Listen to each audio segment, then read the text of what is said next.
बघत बघत बघत बघत कागद आपल्या कपाळाला लावला.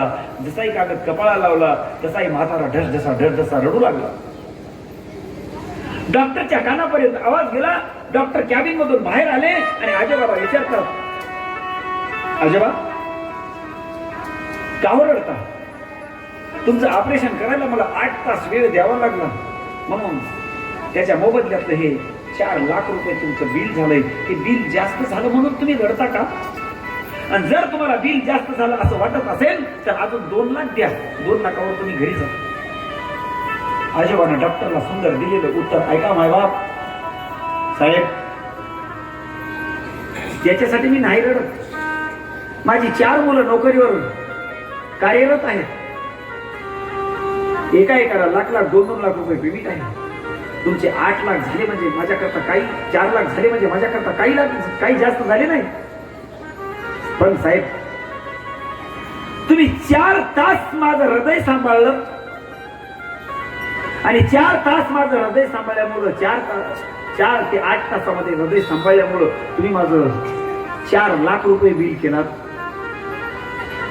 तर साहेब, माझा अखिलकोट ब्रह्मांड नायक पांडुरंग परमात्मा, त्या भगवंताने माझं हृदय आजपर्यंत सांभाळलंय.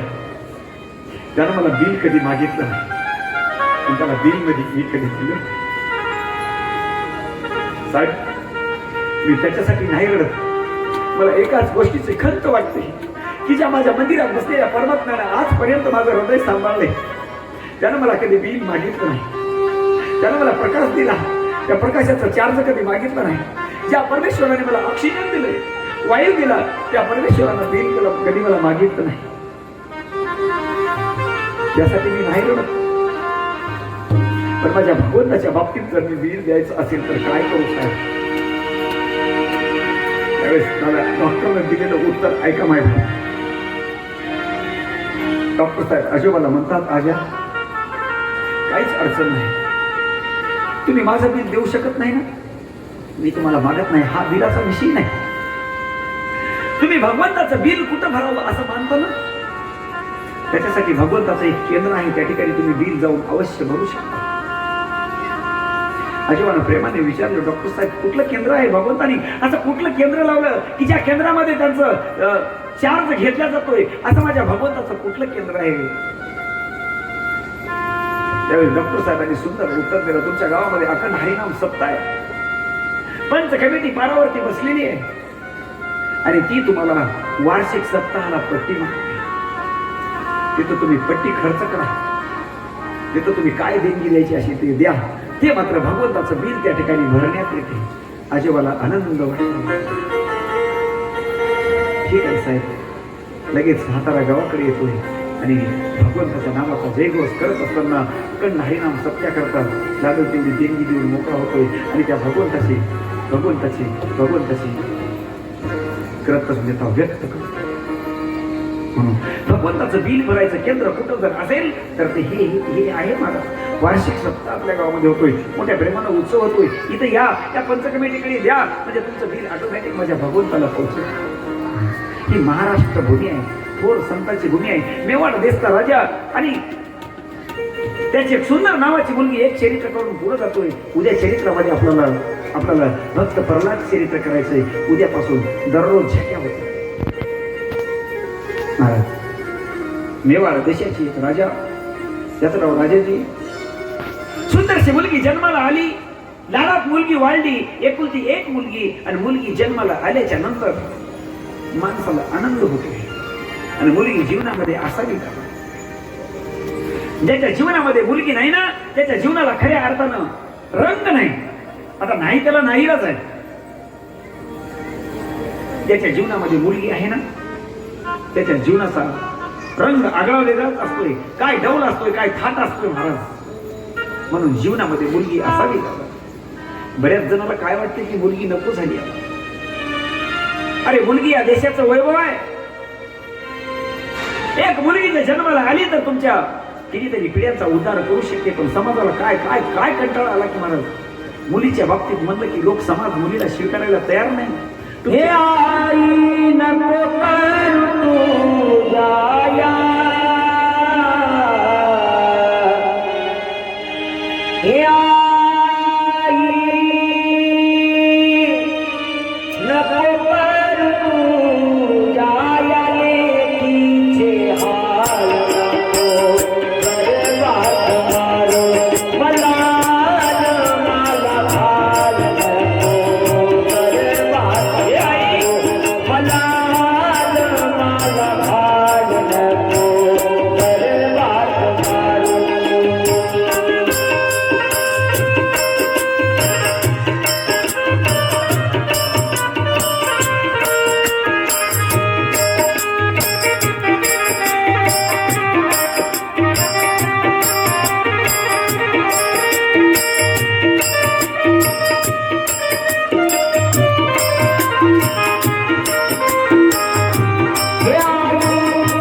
म्हणून या समाजाला मुलगी नकोशी झाली दादा.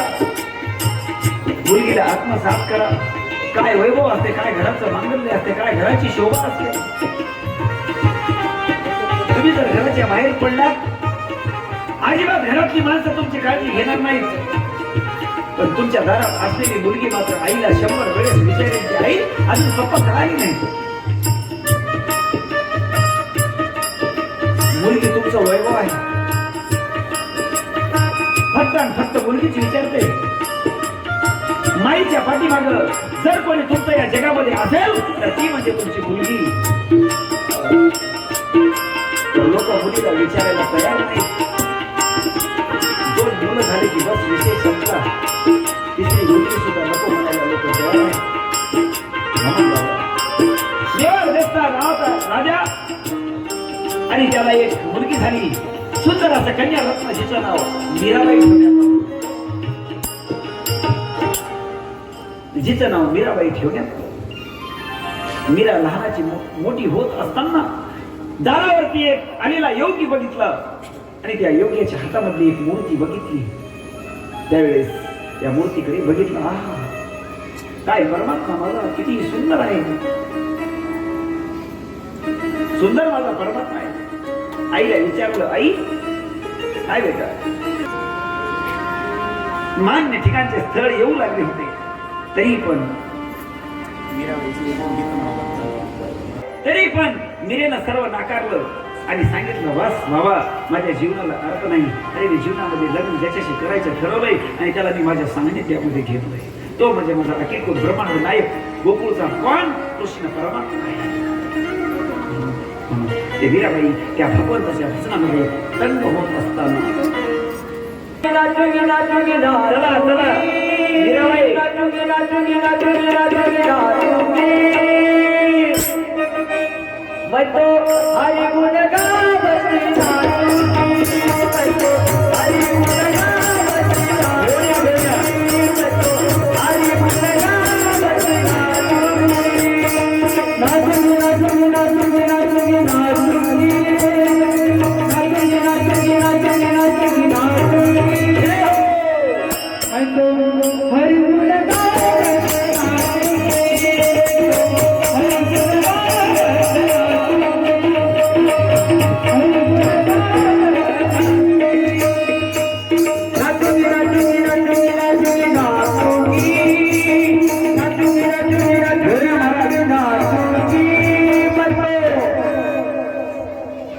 हरि गुण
स्वतःच्या शरीरावरचं तादात्म्य सोडलं. स्वतःच्या बापाला 20 पाजलं, लग्नाला आलीस, वयात आलीस, आता तू नाचायला शोभते का म्हणले. पाय तोडायला बाप निघाले. पण सांगितलं बाबा पाय तुटले तरी चालेल, चालेल, तुम्ही पाय तोडलात तरी चालेल, पण पण मी माझी जी चाल आहे चाल कधी सोडणार नाही, लक्षात ठेवा. महाराज याच देशामध्ये 20 पाजलं, स्वतःच्या बापाने स्वतःच्या मुलीला 20 पाजलं, तरीही पण 20 पाजून सुद्धा 20 बचवण्याची क्षमता, 20 बचवण्याची ताकद आमच्याच देशामध्ये आहे. त्याला भारत देश म्हणतात. त्यालाही बोलून देऊ, माझ्या देशाचं वैभव आहे आणि माझ्याच देशामध्ये 20 खाऊन सुद्धा लोक वाचतात. तेच हे भारत देश आहे. हात तोडल्यावर सुद्धा परत हात फुटतात, तोच हा माझा भारत देश आहे. मेलेली गाय मूर्ख लोकांनी कीर्तनात काढून टाकावी, मेलेली गाय सुद्धा उठते. तर याच देशामध्ये आणि याच राष्ट्रामध्ये उठते. हे आमच्या राष्ट्राचं आणि आमच्या देशाचं वैभव. म्हणून म्हणून म्हणून त्या मीराबाईनं सांगितलं, बाबा अजिबात तुम्ही काही केलात तरी चालेल, चालेल, पण मी ज्या मार्गाने चालते तो मार्ग माझा माझा मार्ग राधा.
उमापति महादेव की जय। पार्वती पते शिव हर हर हर हर हर महादेव महादेव। जय श्रीराम. ही संतांची भूमी पवित्र आहे. या देशामध्ये सर्व काही क्रिया घडल्या जातात. सुखदेवजी महाराज वर्णन करत असताना उर्वरित कथा जी आहे 7 दिवस भागवत संपण्यासारखे नाही. उर्वरित कथा आपण पुढील भागामध्ये उद्या पाहूया. उद्याच्या प्रसंगामध्ये आपल्याला हिरण्याक्ष हिरण्यकश्यपू भक्त प्रल्हाद चरित्र आणि नरसिंह प्रगट आपल्याला करायचं आहे. तिथेही आपल्याला जायचं आहे. पुढे पक्षतेला पूर्ण विराम करायचा आहे. त्यासाठी सर्वांना प्रार्थना आहे. ठरलेल्या